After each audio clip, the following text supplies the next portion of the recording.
দর্শক ডেকোরেশন করার জন্য জাস্ট এরকম করে একটা আর এরকম করে একটা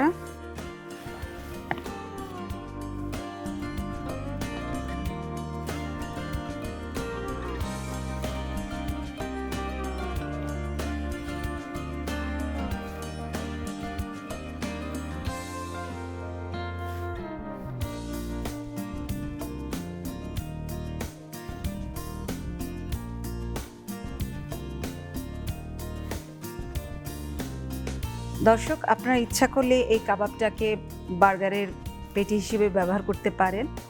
আবার আমরা যে র্যাপ করি চিকেন র্যাপ যে খাই সালাদের সাথে মিলিয়ে এটাকে কেটে কেটে ছোট ছোট টুকরো করে র্যাপ করেও দিতে পারেন বাচ্চাদেরকে। বাচ্চারাও পছন্দ করবে, কারণ এখানে বাদাম আছে, তারপরে নারকেল আছে, আর কিমা তো আছেই। খুব কম মশলা যুক্ত মোগলাই কাবাব।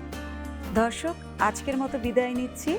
আবারও দেখা হবে নতুন কোনো রেসিপি নিয়ে। সেই পর্যন্ত সবাই ভালো থাকবেন, সুন্দর থাকবেন, সুস্থ থাকবেন নন্দন টিভির সাথে।